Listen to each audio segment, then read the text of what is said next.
boa tarde. Nesse podcast iremos abordar um pouco sobre Jorge Luiz Borges e Isabel Allende. Esse podcast é composto por Juan Pablo, Leonardo Rebelo, Sabrina e Liliane Bart. A gente vai começar falando um pouco sobre Luiz Borges. Luiz Borges, ele nasceu no ano de 1889 e veio a falecer no ano de 1986, vivendo aí 87 anos, né? Luiz Borges foi um poeta, um escritor e crítico literário. Também foi considerado aí uma das maiores expressões literárias de seu país. Por quê? Porque Luiz Borges ele tinha um grau de criatividade muito elevado. E com 7 anos de idade ele escreveu o seu primeiro resumo de literatura grega. E aos 8 anos ele veio escrever o seu primeiro conto, que no caso é La Viseira Fatal, o que foi inspirado em um episódio de Don Quixote de Cervantes, no caso. Então, em 1943, uma das obras mais importantes de Jorge Luiz Borges, que no caso é o Aleph, ela veio a ser publicada, e essa obra foi considerada pelo crítico literário como uma das maiores obras literárias do Ocidente. Então, Jorge Luiz ele aborda vários pontos paradoxais, como a mortalidade, a identidade, o duplo, a eternidade, o tempo, a soberba, a condição humana, suas crenças, entre outros. Então, com um alto grau, ele elevadíssimo, Jorge submeteu o leitor a um indicado labirinto de ideias e reflexões. Essa obra, ela também pode ser entendida como um conto que abre e manifesta uma concepção de mundo e até mesmo em sua aplicação prática, um método estilístico. Tudo o que nele gira em torno a uma dualidade. Os dois protagonistas, Beatriz Viterbus e Carlos Argentino Daneres, que é o primo de Beatriz, que indicam uma relação ambígua e complexa, ainda que depois parcialmente revelada. E o outro plano fantástico, irreal e até mesmo visionário, vamos dizer assim, impõe-se ao anterior nível sentimental.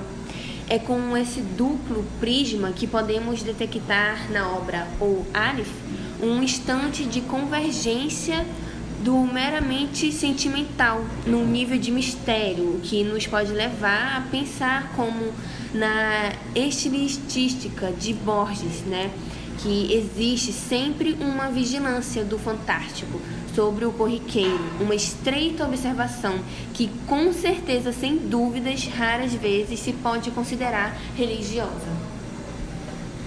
Já a Isabel Allende, ela é uma ativista, uma filantropa, uma escritora e uma feminista, tendo no nome dela uma fundação criada em homenagem à sua filha. Ela nasceu no dia 2 de agosto de 1942 no Peru. Na época, o seu pai ele era um diplomata chileno. No entanto, a sua nacionalidade ela é chilena. Ela só foi se tornar norte-americana em 2003.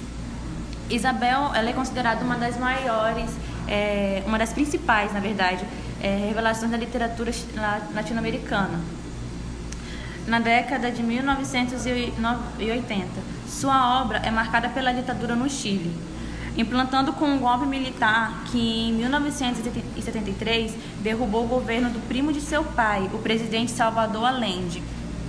O seu livro mais editado foi A Casa dos Espíritos, que ganhou reconhecimento do público e crítica. A obra resultou em um filme que recebe o mesmo nome que o livro, A Casa dos Espíritos, que foi realizado por Billy Auguste com Jeremy Irons, vamos desculpar a pronúncia, e Meryl Streep, Winona Ryder e Antônio Bandeiras, tendo grande parte das rodagens, das gravações, decorrido em Lisboa e no Latejo, em Portugal.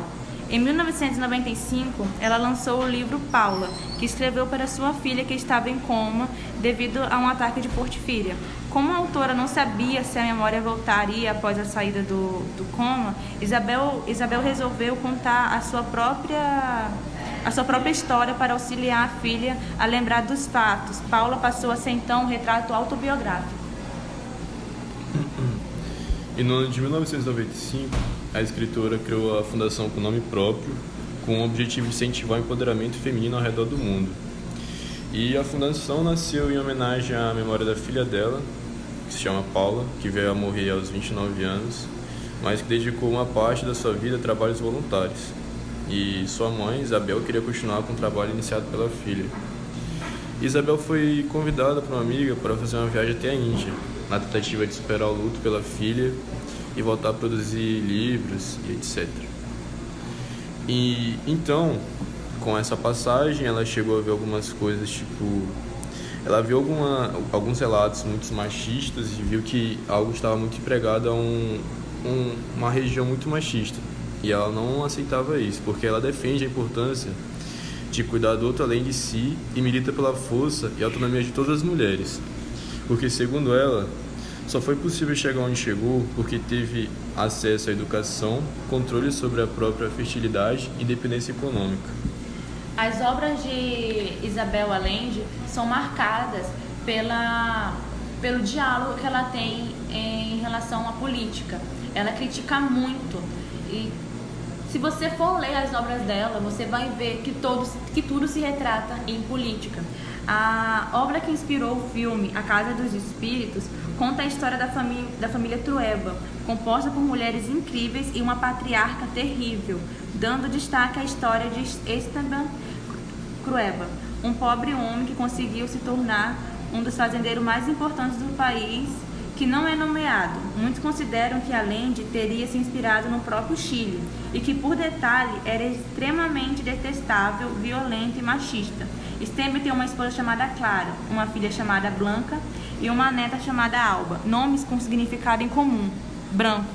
Todas as três mulheres eram clarividentes. Ocorre num período de cerca de 70 anos, em 1973. A obra virou filme em um elenco composto por aqueles que eu já vinha dizer.